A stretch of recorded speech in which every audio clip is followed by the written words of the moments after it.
Hello viewers, আপনারা কেমন আছেন সবাই? আশা করি সবাই ভালো আছেন। বরাবরের মতো আবার একটি ভিডিও নিয়ে আপনাদের সামনে এলাম। কিভাবে ইউটিউব থাম্বনেল বানাতে হয় এটা আমরা আজকে জানবো। তো যারা আমার চ্যানেলকে এখনো সাবস্ক্রাইব করেন নাই, প্লিজ সাবস্ক্রাইব দি চ্যানেল। তো চলুন দেখি কিভাবে ইউটিউব থাম্বনেল বানাতে হয়। তো ইউটিউব থাম্বনেল বানানোর জন্য আমাদের একটি অ্যাপস নিতে হবে। সেই অ্যাপসটি আমার মোবাইলে ডাউনলোড করা আছে, আপনারা দেখুন। পিক্সেল ল্যাব, এই পিক্সেল ল্যাব নামের অ্যাপসটি ডাউনলোড দিতে হবে। এটি আমার ডাউনলোড করা আছে, তাই সরাসরি ইন করছি। পিক্সেল ল্যাবে ইন করার পরে আমরা এরকম একটি ইন্টারফেস দেখতে পাবো। এটির আমরা ব্যাকগ্রাউন্ড চেঞ্জ করতে পারবো। আমি ব্যাকগ্রাউন্ডে চেঞ্জ করতেছি। তো চেঞ্জ করার জন্য আমাদের যেতে হবে অবশ্যই এই কোনায় যে সিম্বলটি আছে, অপশানটি, এই অপশানে যেতে হবে এবং আমরা এখান থেকে ফ্রম গ্যালারি নামের এই অপশানে যাব। এই অপশানে গেলে আমাদের নিয়ে যাওয়া হবে গ্যালারিতে। আমরা গ্যালারি থেকে মনের মতো একটি ব্যাকগ্রাউন্ড নিতে পারবো। সিলভার একটা ব্যাকগ্রাউন্ড নিলাম। তো সিলভার ব্যাকগ্রাউন্ডে আমরা সিলেক্টেড করলাম।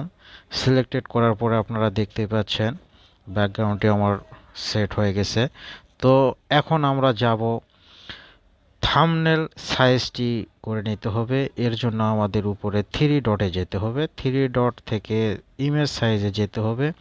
ইমেজ সাইজে গিয়ে আমরা কাস্টমে যাব। কাস্টম থেকে এখানে দেখতে পাচ্ছি ইউটিউব থাম্বনেল, এটাতে সিলেক্টেড করব। সিলেক্টেড করার পরে ওকে করব।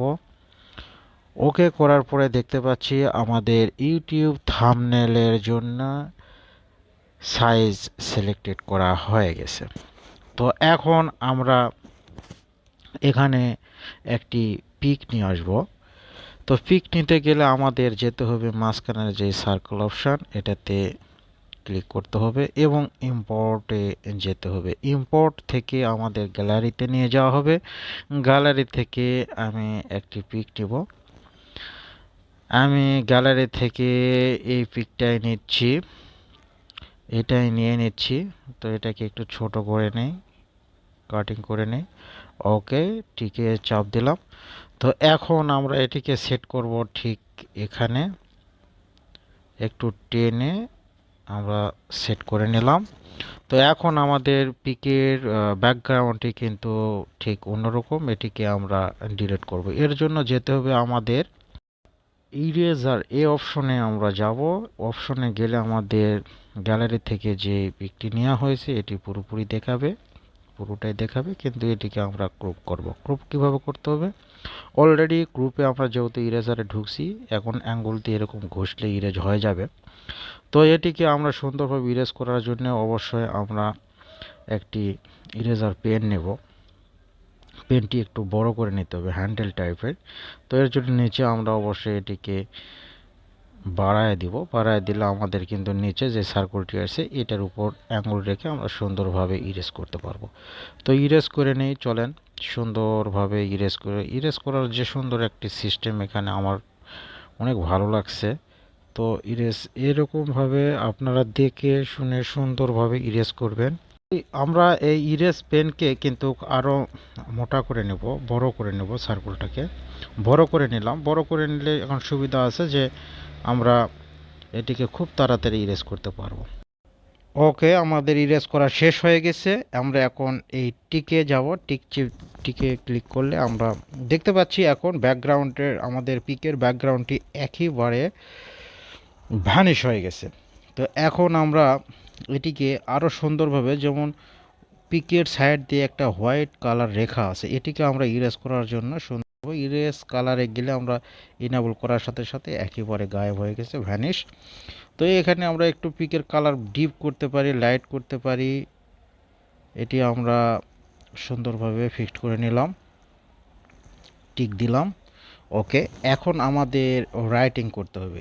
রাইটিংয়ের উপরে প্রেস করলাম। রাইটিংয়ের উপর প্রেস করার পরে আমরা এ বাটনে ক্লিক করলাম, এ অপশানে করে আমাদের এডিট চলে আসছে। আমরা এখানে এডিট করব। এডিট করতে গেলে আমাদের, আমি যেহেতু বাংলা লিখব, বাংলা টাইপ নিলাম। তো এখানে আমরা এইটুকুই লিখব। এরপরে এটাকে আমরা অবশ্যই একটা সাইজ দিব। সাইজে যাব, আমরা সাইজে গেলাম, সাইজে গিয়ে আমরা দেখতেছি সুন্দরভাবে একটা সাইজ দেব। ওকে ওকে, সাইজ হয়ে গেছে আমাদের, টিক দিলাম। এটাকে আমরা কালার দিব। কালার দিতে গেলে আমাদের অবশ্যই কালারে যেতে হবে। কালারে গেলাম, কালারে গিয়ে ব্ল্যাক দিলাম, ব্ল্যাকে ওকে করলাম। এখন আমরা এটির উপরে একটি বর্ডার দিব। বর্ডার দিলে স্ট্রোকে যেতে হবে, স্ট্রোকে গিয়ে এনেবল করব। দেখতে পাচ্ছেন আমাদের এটা অনেকটা ক্লিয়ার একটা রূপ ধারণ করছে। ওকে, এখন আমরা এটাকে নিচে আমরা লিখব, আর একটা টেক্সট নিয়ে আসব। আর একটা টেক্সট নিতে গেলে আমাদের এই টেক্সটে গিয়ে আমাদের এই টেক্সট লেখা আছে, এখানে আরেকটি নিতে হবে। আমরা নিয়ে নিলাম অলরেডি। এখানে আমরা এডিট করব। এডিট করতে গেলে এখানে আমাদের চলে আসছে এডিট অপশান। আমরা ইংলিশে নেব এটা থাম্বনেল। থাম্বনেল, ওকে। থাম্বনেল নেওয়ার পরে এটিকে আমরা একটা সাইজে যাব, সাইজে এই সাইজ আছে, সাইজে গেলাম, সাইজে গিয়ে এটাকে মোটামুটি বড় একটা সাইজ দেব, যাতে এটা যেহেতু বুঝতে হবে সুন্দরভাবে। এখানে নিলাম, ওকে দিলাম। এটিকে আমরা কালারে যাব, কালার দিব। তো কালারে গেলাম, কালার দেওয়ার এখানে কালারে যাব। কালারে যাওয়ার পর গ্রেডিয়েন্ট যেটা আছে এখানে প্রেস করলাম। এখানে আমাদের দুই ধরনের একটা কালার দিবে, একটি একই রেখার উপরে। এটাকে সিলেক্টেড করলাম, ওকে। এই কালারটি নিলাম এবং টিক দিলাম। টিক দেওয়ার পরে আমরা স্ট্রোকে যাব, আবার স্ট্রোকে গিয়ে এখানে এনেবল করব। আমাদের লেখাটা একটা সুন্দর রূপ ধারণ করছে। এবং নিচে আমরা দেখব এটাকে একটু বাড়ায় দিব, একটু। আমরা যাব শ্যাডোতে, যাব শ্যাডোতে গিয়ে এনেবল করলে আমাদের যে শ্যাডোটা আসবে সেই শ্যাডোতে একটু কম বেশি করে দেব।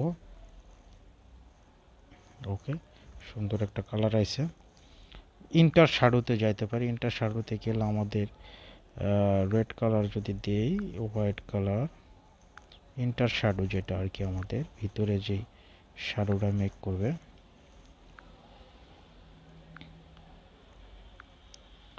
ওকে, রাখলাম। ইন্টার শ্যাডোতে আমরা একটু বাড়ায় দিব,